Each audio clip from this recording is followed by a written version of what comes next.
Some people do well who tell lies. Some people do well who tell the truth. So in terms of... You're just not caught. They've just not been caught yet. Yeah. So there are behaviors that criminals exhibit when they're trying to lie, which there's about 27 of them. Those 27 behaviors we also see in politicians, CEOs, celebrities who aren't in a criminal justice system when they're trying to be deceitful. And politicians are a classic.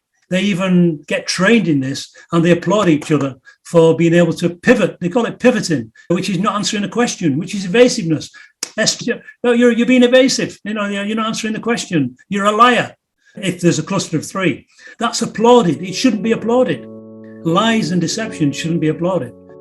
Welcome to the Communication Secrets Podcast with your host, Angela Podolsky, international keynote speaker, behavior analyst, and nonverbal communication expert. Welcome to another episode of the Communication Secret Podcast. Thank you for coming back, for being with us. Thank you for your messaging. I've been getting some great messaging about you telling me the value you've been getting it and how you're applying it to your work and your business. And today I'm ecstatic about the guest we're having today. Please put your hands together and welcome Cliff Lansley. Welcome, Cliff, to our podcast. Thank you very much. I'm ecstatic too. So it's a real pleasure, Angela. Thank you. I want to start our conversation in the place where your story starts. And I think people know you from the emotional intelligence. They know you from nonverbal communication and the incredible research and the work you have been doing. I personally attended some of your workshops and they are phenomenal. I highly recommend. But I don't think a lot of people also know your journey in the entrepreneurship world. So I would like to, if you don't mind, for you to share your story. How did you come to nonverbal communication and to the world of emotional intelligence? And what is your journey? Okay, good question. I'll not go back too far. I'll go back to probably my first degree, which was a psychology degree. That was around in my early 20s.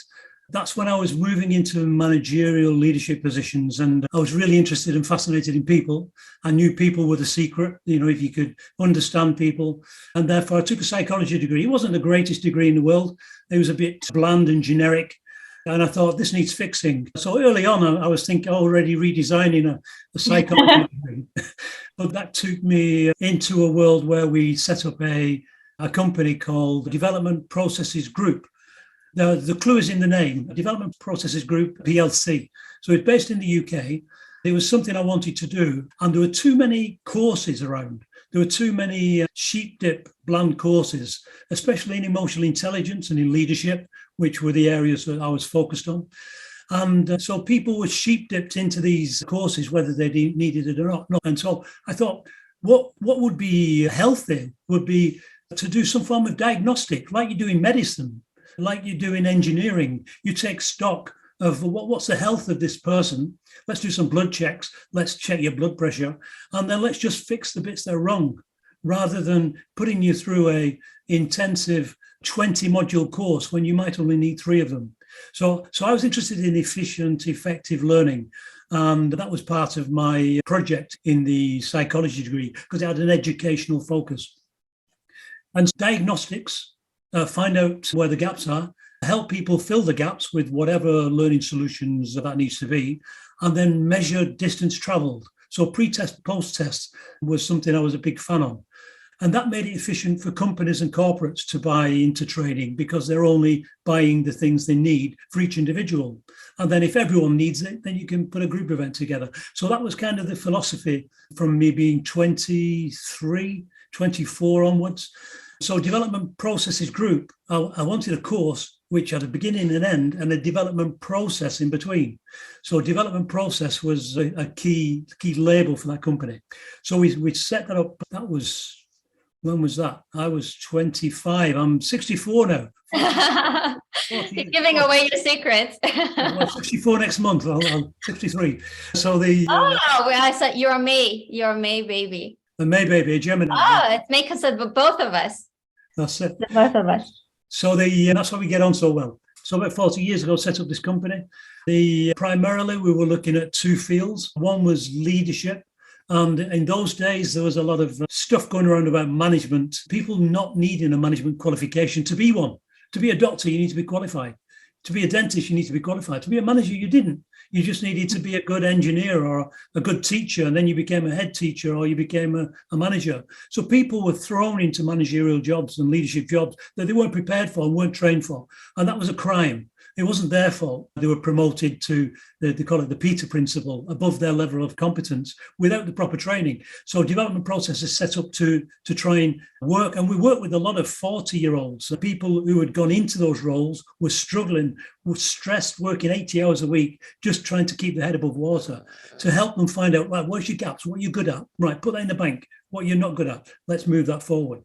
So to cut a long story short, that was the discipline of the work we did in leadership and management. But we also then said we need to impact on companies through HR and learning. So the other half of the business was training HR professionals, human resource professionals, those who are directors or the middle ones. The middle ones were easy to catch. Let's catch the ones who are halfway down the organization who need to make an impact, who are still ambitious. So we attracted those and then helped them to put leadership and emotional intelligence initiatives into the companies. And so those were the two areas. So that got me really busy. And 10 years ago, no, hang on, a little bit more, 2008, 15 years ago, I decided I wanted to retire. So I wanted to retire by the age of 50. I set that goal when I was 21. So I wanted to retire at 50. And so I achieved that. And we put another CEO. I was a CEO of the company for 30 years. So I put another CEO in place. We had a good board of directors. We had a great senior management team, a great HR officer who was driving everything. And they sustained the business to release me so I could set up Emotional Intelligence Academy, because I was frustrated with what was happening with emotional intelligence. And that's core to communications, as you know, knowing what I'm feeling, how to manage that, knowing what you're feeling and how to interact with you. Those are the 4 planks of good, effective communication. And it was getting lost in this war between trait emotional intelligence and ability and mixed emotional intelligence. And this degenerative waterfall of research was going down a hole, and that was frustrating me. So in 2008, we set up Emotional Intelligence Academy. I managed to retire. I kept that going for 5 years, and I sold that business. We were successful in irritating one of our major competitors, a global competitor, by taking work off them. So they made us an offer we couldn't refuse. So that was good, because I was lucky enough to retire with financial freedom, and that really sealed it. So that gave me resources that I could invest in things I wanted to do. And so the Emotional Intelligence Academy was set up. And then 2 years later, 2010, I was looking around saying, we need some help. Who's the guru in emotions? And it was Paul Ekman. So I approached Paul Ekman. It took me a year to get past his Rottweiler. He had a Rottweiler of an office and a secretary. I'll not name a name, but because, I mean, we're good friends, and we have been now, and I've been for the 12 years. She's not there anymore. But she protected Paul like a Rottweiler, because he'd had a couple of business dealings before, which probably didn't go as well as he wanted to. And therefore, twice bitten, 3 times shy. He was a bit nervous about entering into a venture. But all I said is, look, you've got a hard drive full of research over the last 50 years, the research you've done, and it's just stuck there on a hard drive. Come on, Paul, let's work together. We can take your research, rather than just keynotes and research papers. This could be used to train people. It can be used to help people in emotional skills, and also evaluating credibility and truthfulness. So are you willing to work with us? So cut a long story short, 2010, we agreed a 10-year contract. We finished that in 2020. And that 10-year contract was, we set up an international infrastructure of associates in 7 different languages, taking his research into corporates and individuals. So that's, in terms of the journey, Paul was a big part of that. He doesn't do much research now, hasn't done for quite a while. And so we've had to pick up that gauntlet. And so we're lucky that we're not lucky, I'll claim it. Back in 2010, we thought the research is stagnant. In the last 20 years, the amount of there's no new emotional intelligence model coming out, for example, apart from the one we've developed. So it's been stagnant.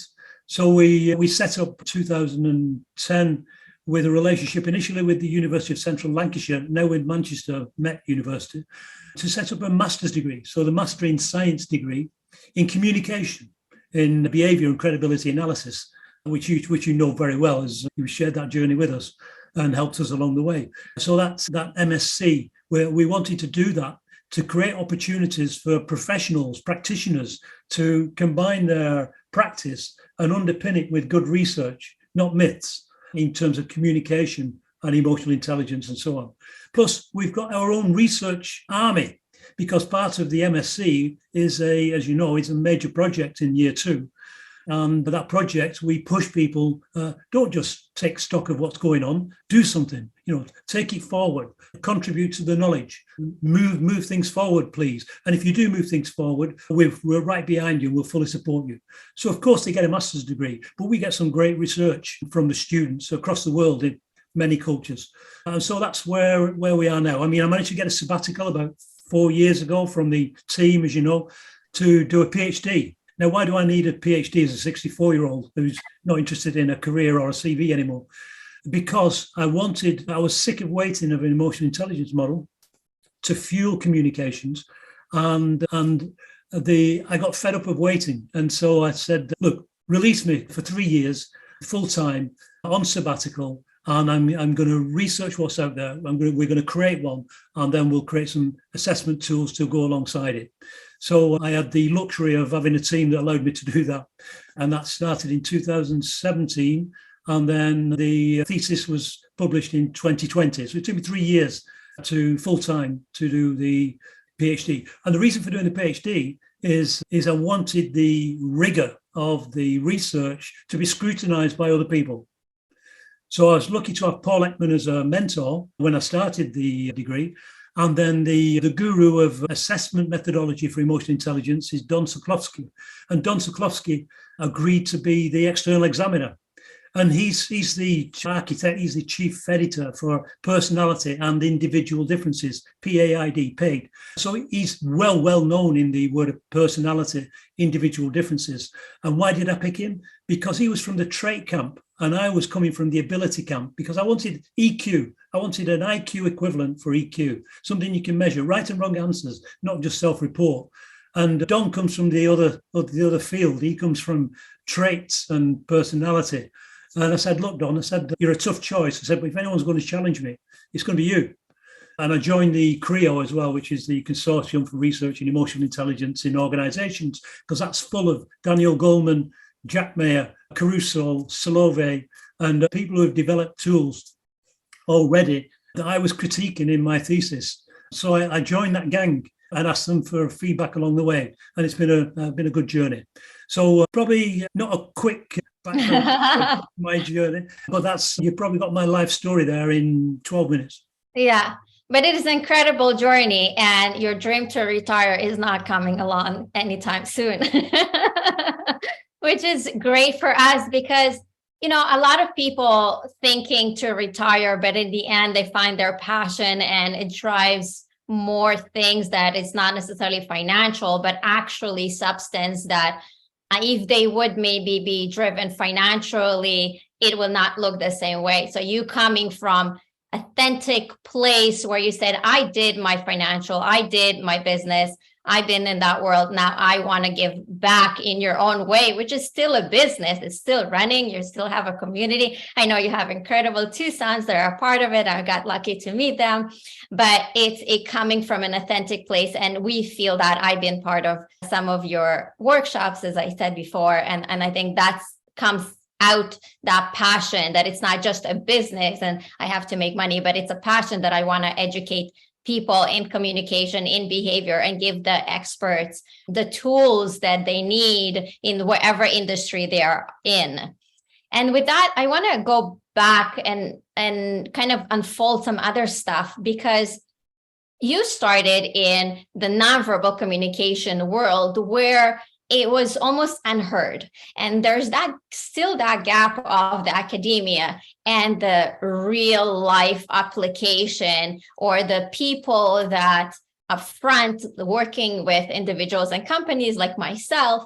And sometimes there's that bridge. And today the bridge is not as big, and people also more aware of what nonverbal communication is. And I will tell you, when I started, which is almost a decade ago, when I would tell them I do body language and nonverbal communication, people would ask me, do you do sign language? So the awareness of the field was so minimal. And today it become mainstream, right? We have it in the media. We have you part of an incredible TV show as well. So it is a lot more mainstream, but it wasn't that long ago that it wasn't. So I want to hear your observation of the evolution of that field, as well as the second question would be is, where do you think the gap is still, and how can we bridge that gap between the academia and the real world application?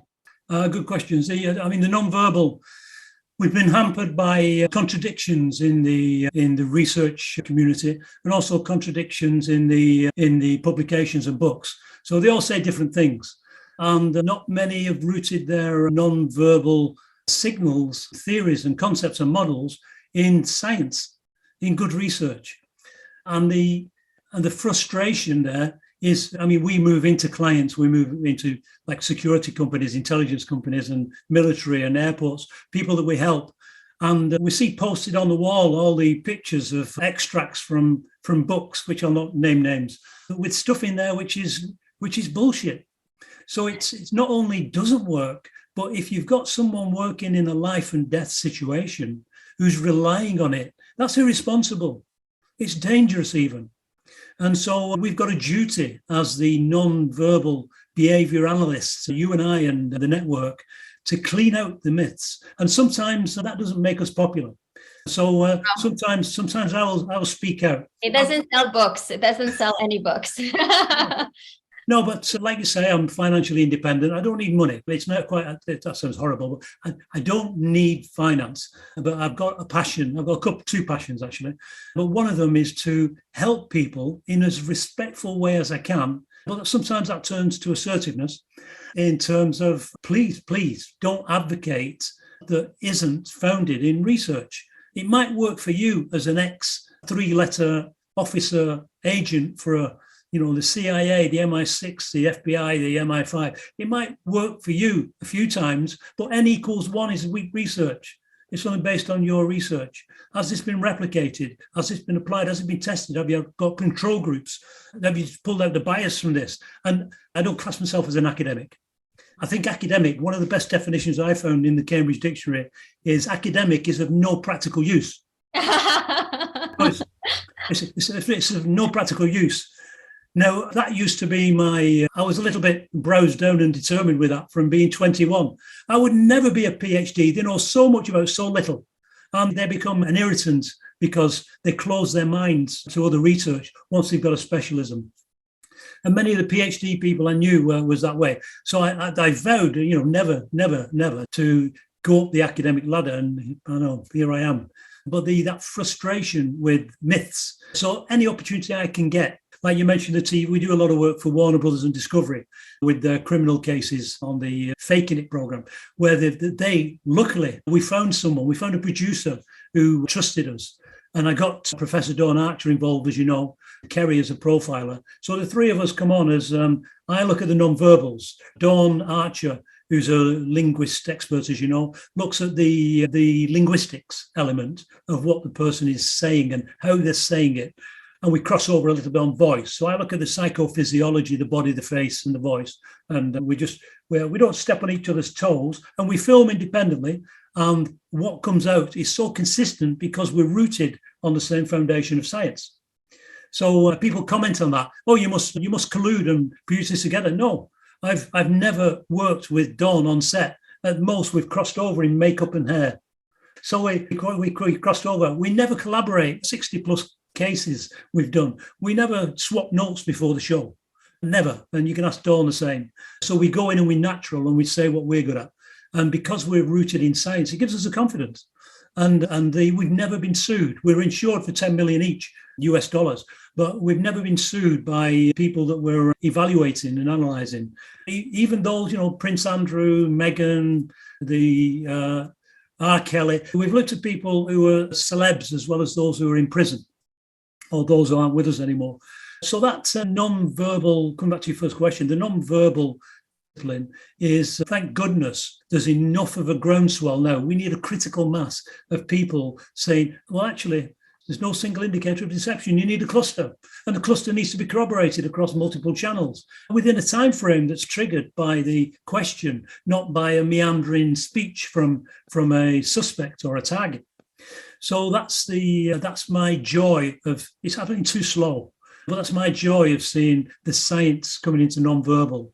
And even those who initially, I've had good conversations with my peers in those who would be classed as gurus, because never burn bridges, try and stay friends, learn from each other. You don't know everything. I'm a white belt again, I want to learn. So we've had some good conversations about what's our common ground and where do we differ. And then where I think a little influence is needed, I use a little influence. When I need to actually close my mouth and listen, I do the same. And so that process is really healthy. So that's the non-verbal side. The gap, I think, is high-stake research. Too much research is being done by students for $5 a time. So in other words, if you look at the DiPaolo research, which is often quoted, only 50 people are 54% reliable at detecting deception. Those are untrained people.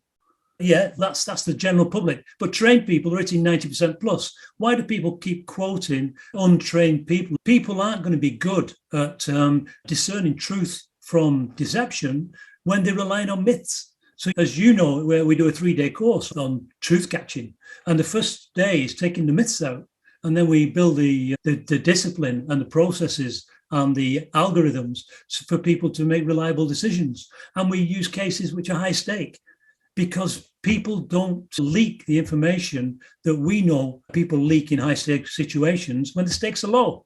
If you've got 20 students and they're doing it for $10 and they're doing a mock theft exercise, the chances of them exhibiting the cues that are exhibited in high stake situations, big business deals, social work, taking children out of homes or not, criminal cases, intelligence, military, those cases which are life and death are very serious, involves the autonomic nervous system. And that's where the science comes from.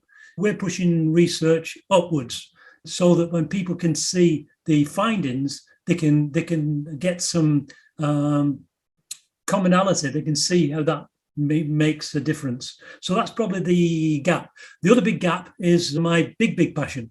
So my big passion is to get emotional intelligence out there as a game changer in terms of an equivalent to IQ. Some people are book smart, some people are good at maths and English. Those are important, but we want to get emotional intelligence built in too. And so I want to take that into schools. So once we've got the adult model done, once it's validated, once we've had 5,000 people through the process across cultures and we've tested it to death, it's then responsible to take it into schools. So 4-year-olds to 9-year-olds, I've already got support from, certainly in the UK. In the UK, we've got support for some pilot and development work with getting this into, by stealth, through the teachers and the carers and the parents, into the children. So it's reading, writing, arithmetic, and emotional skill. Yeah. How good would that be? Prevention's usually the cure. Instead of gearing up social workers to pick up the pieces of children who have been abused, instead of expanding our prisons to cope with the adolescents and adults who are getting into trouble because they can't manage their own emotions, let's get those skills in early and then help children because they're not taught it. I was never taught it. Emotional skills were never taught unless you had a really good teacher who might mention something, but it was never in there. It doesn't need to be a separate subject either. So gaps is high stake research and then get this into children. And I think it's incredible. And the reason we created this podcast is to help bridge that gap between what is not taught in school and expected to know when we grew up, when we come to a workforce, when we get into a relationship. And emotional intelligence is part of the communication. When I work with companies, I start with emotional intelligence. Sometimes people hire me because what you said, for the glamorous reading people, discover what other thinking type of work. But then when I start the work and we talk about emotions and emotional intelligence, because if you don't understand emotions, what are you reading? You're reading emotions, right? Emotional intelligence, where people sometimes disconnect it as it's like completely different. It is one within the same, right? You have to have it all. Now, my another question to you would be, the way I speak about body language and nonverbal communication is I say, for me, nonverbal communication, that's how I explain it, is a conversation that is happening no matter what. So as your linguistic conversation is happening and you learn how to communicate linguistically, you're sitting in front of somebody and you're communicating with them linguistically like we are doing now. But I'm telling them that nonverbal communication is a conversation. It's constantly happening. It is there. No matter if you observe it or not, you choose to ignore it consciously or subconsciously, it is always happening. It's always communicating. And my question is, how do you see it? I tend not to use the word non-verbal because I value the verbal. And there are things in the verbal apart from the words, as you know. It's the way we speak, the interactional style, and the voice, the rhythm, pitch, tone, volume of the voice. So I tend to, it's just a personal preference. I tend to stay away from non-verbal because people just think you're a body language guy. You're just looking at my shoulders and my head and my blinking and rubbing my neck. And I said, well, no, that's a couple of the channels, but we're looking at 6 channels. And I use the word behavior analysis in which the words are included. Mm-hmm. So I would frame it. I'd frame it using those 6 channels of the words, the verbal content, the interactive style, the way people speak, the flow and the hesitations and the evasiveness, the voice, particularly the volume, the pitch and the tone, and then the psychophysiology, the things going on inside the body that you can see with the carotid artery and the skin tone and the pupils and the sweat and the wiping the hands. There's cues about what's going on inside the body, which you can obviously do without equipment. And then we've got the face, and I classify the face as only the 43 muscles that are under the skin on the face. The rest, in terms of the blinks and eye closures, head movements and shoulders, fits in body language for us. And it's just a preference. What's the tidiest way of letting people know there are multiple channels to understand what people are thinking and feeling? Words are one, but also there are other facets of the verbal and the non-verbal which are really valuable, especially when you're trained to take them all in real time, like we are now in a live conversation with a purpose. So if you can take all those channels in, the chances are you will better understand what's going on beneath the surface with what they're thinking, what they're feeling are, what their beliefs are, what their values are. And therefore, depending on the goal of the interaction, I mean, this is a friendly chat, sharing information to try and help your podcast viewers to hear a perspective from 2 people who've got some common interests. So whatever the purpose, I mean, some purposes, and this is where we've broke free a little bit with the emotional intelligence model. It's not always win-win. You know, if you and I are on a martial arts mat and it's the Olympics, I'm going to beat you. And if I can read your face to see when you're going to attack me, just talk to David Matsumoto about this, then that will give me an advantage so I can beat you and get the gold medal and you get the silver medal. So that's win-lose. We might go for a drink afterwards, but on that mat, we're competitors. If I'm running DPG and I've got a competitor, say the one who ended up buying us, and my duty is to our clients and our stakeholders and our employees and their families and their babies and their mortgages is to protect our people. So we had about 50 people working for us, and my job was to protect them. And if that meant me losing and beating the ass of our competition, I did it. And if I could use the emotional intelligence, I would. So it's not all about well-being. It's not all about win-win. I mean, hopefully, people who develop emotional intelligence are doing it for pro-social reasons. But it depends on the purpose and the goal of the interaction in terms of how people would apply the stuff. So in your book, which is fantastic, you are speaking about preparation. And some of our audience are in business and in the corporate world or in different organizations. What would be the best way to prepare for a meeting? Sometimes the best preparation is zero. And let me explain that. The problem with prior information, And I have debates with my colleague on the Discovery Channel with this, the profiler. So I'm real time. I'll take you as I find you. Now, Kerry is a profiler. She's interested in what makes a person want to do this. She goes back to the childhood. She goes back to major events. Is this person a psychopath, sociopath? Have they got antisocial personality disorder, and so on? Now, that. I don't poo-poo that. I respect that kind of work, but I'd rather not know, because those judgments are often made by third parties, and I don't know how good those are. Those judgments of putting people in boxes, often done as a heuristic, as a shortcut, so groups of people can be clustered and treated the same way in the same institution.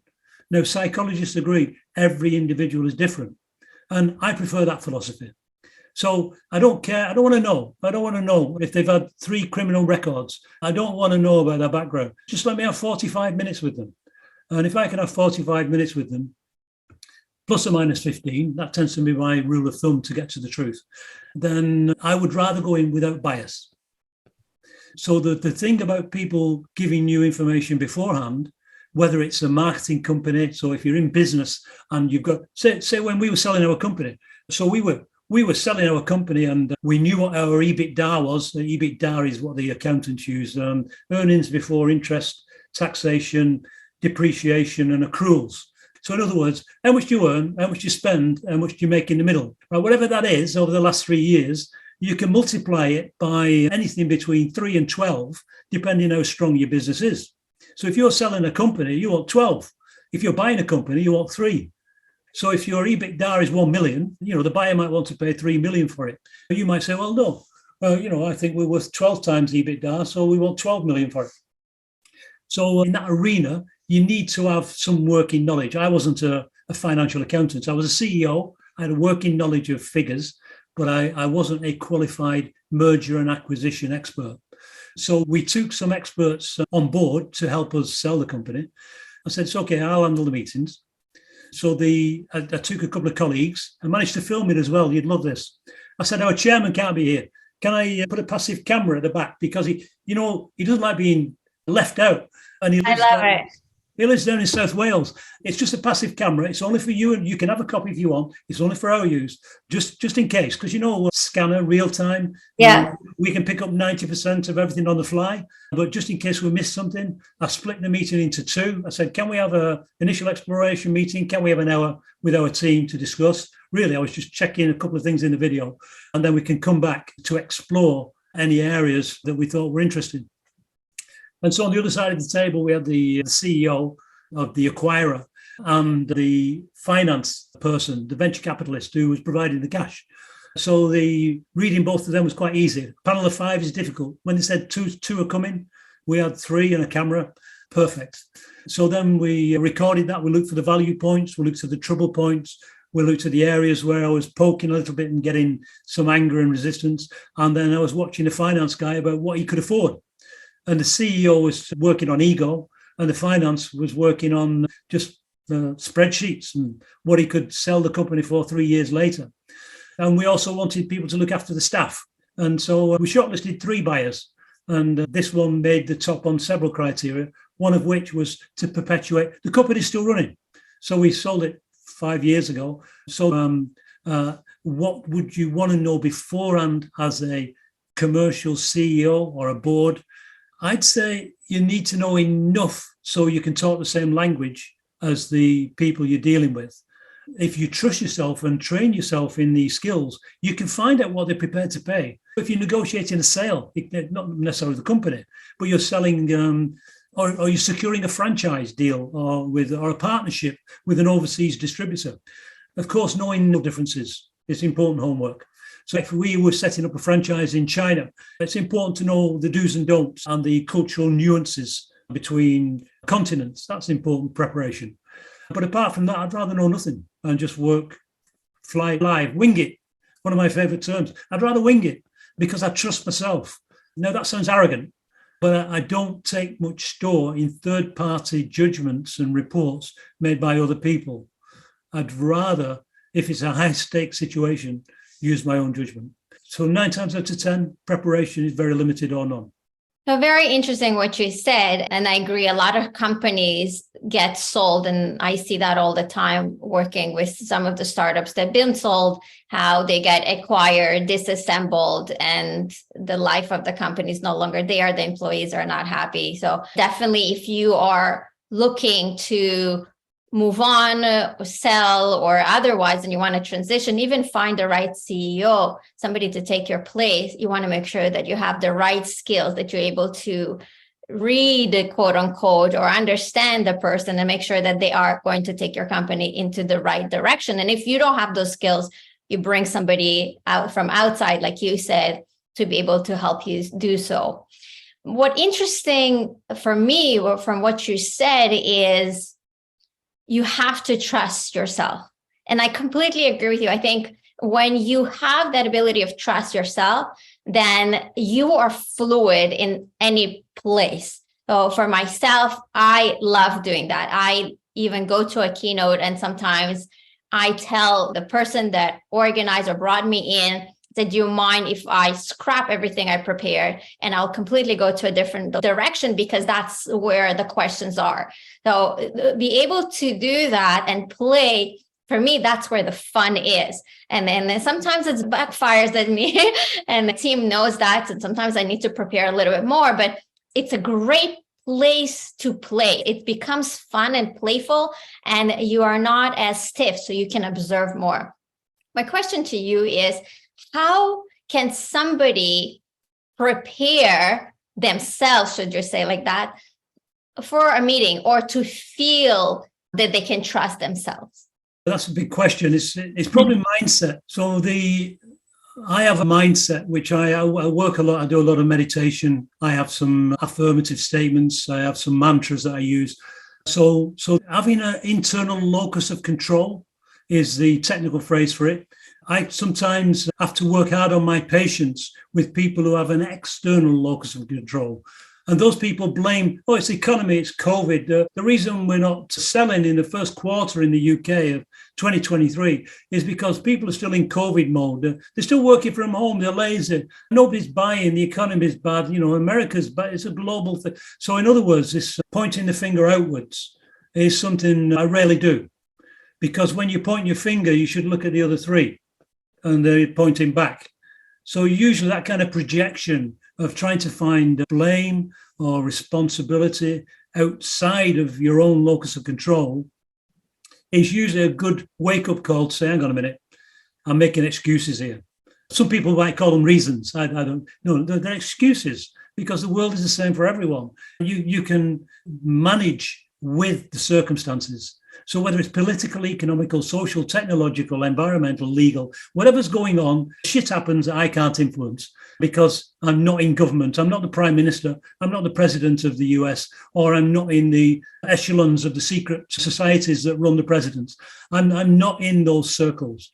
So sometimes you've got to be wise enough to know what you can influence. But I would never, ever blame external circumstances. I'd look at, okay, this is the same for everybody. What can we do that can look at the barriers that the environment is creating and the opportunities, and what strengths and weaknesses have we got that can put us at risk or can give us an advantage in terms of pushing the mission of what we do forward. So in preparation for a presentation or a big important business meeting it's the confidence can't be naive. So if you've not done any reading or development, or you've not got the experience, then that's just false confidence. So of course, if you're not qualified or experienced enough to go into a merger and acquisitions meeting with an aggressive buyer who's paying six-figure sums for their advisors, if you've not got the competence to handle it, hire someone. So what would give me the confidence then is to have a wingman or a wingwoman or two. In this case, we didn't need it, as we just went in with two of my fellow shareholders and directors. So there's 3 directors went into this meeting. And between us, we had the skill sets. We divided the roles. I told them what I would be doing. I guided operations a little bit. It's one of the luxuries of being the CEO. So this is what I'd like you to do. This is what I'd like you to do. And this is what I will be doing. So we didn't do bad cop, good cop, but we, positioning somebody who didn't really want to sell the company and position somebody who was motivated to sell the company. That was their two roles. And that just gave a little bit of meat for me to watch in terms of interactions. But back to your question, the preparation is mindset, but not built on incompetence or inexperience. So if those are missing, you need to buy them in. And you said earlier, I moved out and employed a CEO. Some people get mistaken to think, well, we're employing you as a CEO. It's a six-figure salary. There's bonuses in terms of the performance of the company. Those people will never, ever, ever, ever, ever, ever, ever deliver and perform as well as you do because you own the company. So when we appointed a CEO, we give him a quarter of the company. And he had to pay for it over time, but we wanted him to feel the hurt and the benefits of the performance of the company. And if there were no profits, there were no dividends, so he didn't get much. We were the same. So we wanted him to succeed. So he came in and managed the company for the 7-year transition to sale. And then there was I can't talk too much about the details, but of course, acquirers normally want the CEO to stay for a little while to help the transition. So he performed that role. And he had a quarter stake in the company. Win, win, win, win, win. Don't expect employees to work as hard as owners. Right. And if you're an owner and expect that, you're deluded. You've got to get some meat on the table in terms of reward. And it's respect. It's saying, we want you to give your heart to this company. We want you to look after the staff. We are selling it. That's a risk for a middle-aged career person. We are selling it. We don't know what's happening after that. You're on your own then. But we'll give you 25% of the shares of the company. Yeah, I think that's incredible. And I think that's very, very common. I do hear often people that own a company come to me, oh, my employee is not working hard enough. They don't care for it as much. They're not driven enough. I always tell them this. I say, you had a baby. It's your own baby.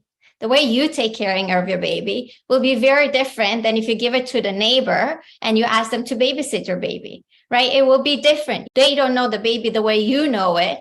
They also don't have the same vision. They didn't carry it. They don't see the emotions the same way. There's all those factors. And yes, you can marry that neighbor and then maybe there's a stake in it and it's a whole thing. But it is very, very common to business owners to want that. And there's ways to do it. There's a culture that you can build around, right? There's incentives like for you, what you did that can be implemented. There are ways to go about it, but you need to be strategic. I love this conversation. I have two more questions. One question would be, you've been in this business for a really long time, worked on TV shows that, as you said, with criminals as well, celebrities, where you look at their behaviors and what's going on there. And I think for our listeners, for just the fun of it, it would be very interesting to know and hear if you have found differences of the people that are criminals, that did something that put them in a certain situation where they are now, to other people that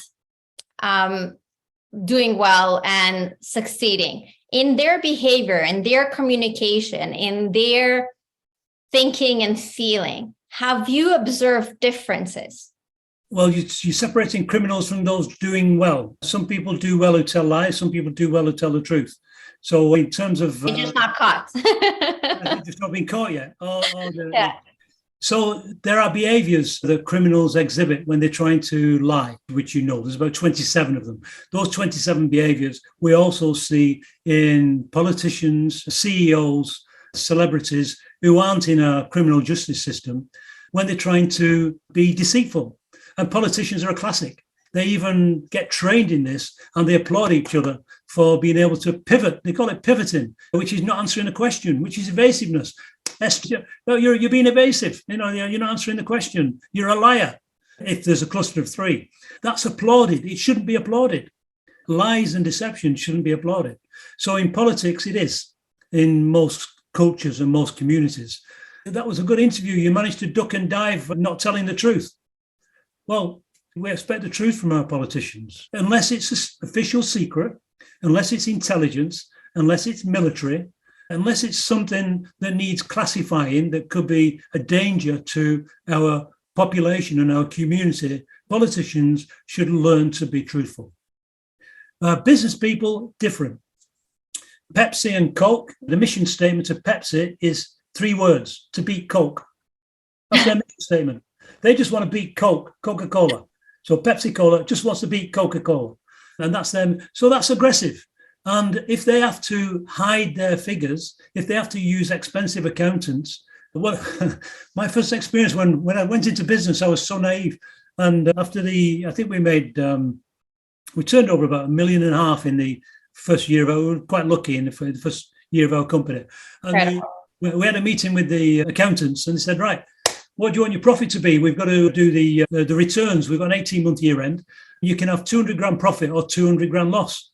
And here's the pluses and minuses of each. I said, you're joking. That's correct. It's me trusting lawyers and accountants, and you're crooks. You're crooks. So you're saying you can paraphrase, rephrase, reframe, recalculate my figures of our business to make it 200 grand profit or 200 grand loss. Yes, we can. Well, just tell me, if you got 3 accountants together who were trying to buy and sell, what would they say we made? I want the real figure first. Right, give me the real figure. And then this starts to sell the benefits of why you might not want to show that, in terms of why don't you pump that into research and development, why, and so on and so on. So that kind of deception behavior that we see from criminals, we see regularly. You know, we've got a couple of classic videos from the CEO of the Co-op Group, for example, when he was trying to hide something going on underneath the surface. And if you can see that and you're a shareholder, you can sell your shares. It's almost like insider trading. In fact, Harry, you know, one of my sons works for a company. From school, he plays poker night once a month with a group of friends. There's 8 of them. And he got to the stage where he was winning all the time because he was reading the faces. He didn't even have to have a look at the cards. And he felt he was cheating. And so we were chatting about how you were going to handle that. So the way he handled it is he put a cap on and he just looked at his cards, because he said the goal is not to win. They each put £10 in each, winner take all. It wasn't big money, but it was, serious enough. And then so he put his cap on and said, these are my mates. And so putting his cap on, not cheating, was his answer. And so we've got to be careful as business people about, yes, protect your employees, protect your industrial secrets. But like politicians, truth is the best policy. Yeah. And then I think the business world is also transitioning from what I'm seeing. And some corporations are easier to transition, especially if they're smaller, bigger organizations, and banks. That's a whole different, this is a whole different conversation we can have. But we can see that businesses are trying to transition towards that methodology and understand that money will come when you put those things into place, where you care for your employees, where you do the truth, where you try to do the win-win unless you have no choice. And that's a moral question of where is it no choice, but you are doing as much as possible. You're setting the truth free, I call it, and you are creating the right infrastructure to be able to have as much transparency as possible. And to be honest, I came into the business, I always liked behavior and I loved business. And that's kind of where I took those studies of behavior, nonverbal communication, and I brought it into business, because for me, it was the goal of it, and help people connect on a more authentic level. And I saw people sabotaging their own communication, sabotaging their interactions, creating biases, non-verbally sabotaging. And my goal was always create a win-win and authentic. It's all about connecting, to create a connection. And I think businesses that build in such a way, they will profit long-term more, because they will have so many people and other businesses behind them that when they have a hard time, they will push each other. And I think a lot of businesses are transitioning to that. So, okay, we are towards our end, unfortunately. And I have a last question that I ask all the people that are coming on the show. And the question is, what did you wish you would know about communication when you finished school and before entering the workforce? I learned something when I was 18. I was going into further education and I got a really good relationship with one of the senior principals, and he became a coach to me. And when I was about 17, he gave me a book by Dale Carnegie called How to Win Friends and Influence People. I wish I'd have had that book when I was probably 11. So the first book I bought my 3 children, guess what, was not my own, was Dale Carnegie's How to Win Friends and Influence People. Some of the key principles in there are timeless. And it's about respect. It's about things you've been mentioning. It's about the openness. It's about the communication. It's about using people's names. It's about listening and attending to what people are saying and speaking, and be really interested and curious about them and giving them 100% attention. So I think that was the very first book in emotional intelligence. So I wish I'd have had that probably 7 years earlier. I must have read it a dozen times and cherry picked it. It's dog-eared. I've still got the original book. It's not here, it's downstairs. I've still got the original green and black fronted book. And it's the first book I give to children. My grandchildren are 4 and 3. As soon as they're reading, I'm going to get a couple of them. Did you already buy them? Do you already have it in stock? Not yet, but I will do. And then just throw it in the toy box and just hope they pick it up. But some of the core principles, there's a lot been written now and there's a lot of good text. But at that time, emotional intelligence was raw. Communication skills were raw and there wasn't much to help people. And for me, that was a jewel that came out a little bit too late for me, but early enough for me to pick it up and stimulate my interest. Great. Well, Cliff, thank you so much for joining us today. We talked about communication. We talked about the business. I think there's a lot of insight our audience can take from here. So thank you so much for being here today, for taking your time. And I know how busy you are and supporting us in this journey. Please tell people where they can find you. Thank you. The pleasure's all mine, Angela. And it's any time you need any help or conversations, the answer is yes. You don't even have to ask. So the answer is yes. People can find us. The best place is probably just the website because you can spiral out to everything from there.